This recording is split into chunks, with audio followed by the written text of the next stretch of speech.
ఇదే దేవుని ఆత్మ చేత ఎవరైతే నడిపింపబడుతుందో వారందరూ కూడా దేవుని కుమారులే ఉంటారు. చదువుకుందాం ఒకసారి రోమ గ్రంథము 8వ అధ్యాయము 14వ వచనం ఒకసారి చదువు. దేవుని ఆత్మ చేత ఎందరూ నడిపింపబడుతురో వారందరూ కూడా ఎవరంట? దేవుని కుమారులు. శరీరానుసారంగా జీవించేవాడు దేవుని కుమారుడు కాలేడు.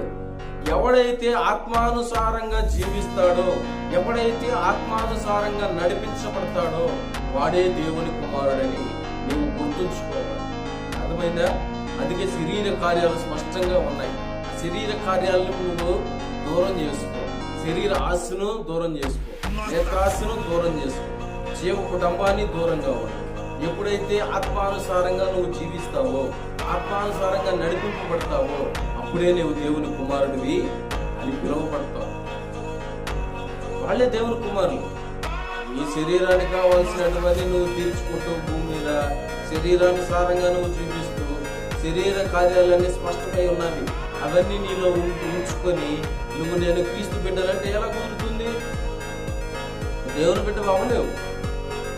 ఎప్పుడైతే శరీర కార్యాలను శరీర ఆశను చంపుకుంటావో, ఆత్మానుసారంగా నువ్వు జీవిస్తావో, ఆత్మానుసారంగా నడిపించబడతావో అప్పుడే నీవు దేవుని బిడ్డవి అవుతావు, దేవుని కుమారుడు అవుతావు. అందుకే దేవుడు ఏం చెప్తాడంటే, మీరు శరీరానుసారముగా ప్రవర్తించిన ఎడల చావవలసిన వారై ఉండగా, మీరు శరీరానుసారంగా జీవిస్తూ శరీరానికి కావాల్సినటువంటి కోరికలు తీర్చుకుంటూ శరీర కార్యాలను జరిగిస్తూ మీరు జీవిస్తే, ప్రవర్తిస్తే మీరు చావవలసిన వారే అంటున్నాడు దేవుడు.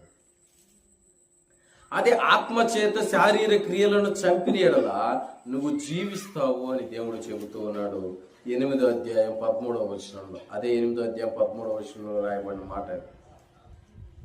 అందుకే ఆత్మ చేత ఏం చేయాలి? శరీర కార్యాలను చంపివేయాలి. కాకపోతే ఆత్మకి శరీరానికి ఎప్పుడు వ్యతిరేకంగా ఉంటుంది. అవును కదా, నా చదువుకున్నాం కదా, వ్యతిరేకంగా ఉంటాయి ఈ రెండు. అందుకే ఏం చేయాలంటే మొదట నీ మనసులో నిశ్చయించుకోవాలి. నువ్వు నీ మనసు ఏది చెబితే అది నువ్వు చేసేవాడిగా ఉండాలి. ఆ ఆత్మ, ఆ మనస్సును నువ్వు ఎక్కడ ఉంచాలి? మొదట దేవుని దగ్గర ఉంచాలి. అందుకే అప్పుడైతే నువ్వు జీవిస్తావని దేవుడు చెబుతూ ఉన్నాడు. శరీరానుసారంగా జీవిస్తూ శరీరానుసారం అయితే నీవు అతి భయంకరమైన నిత్య మరణానికి వెళ్ళిపోతావు. నువ్వు శరీరానుసారం అయితే ఖచ్చితంగా అతి భయంకరంగా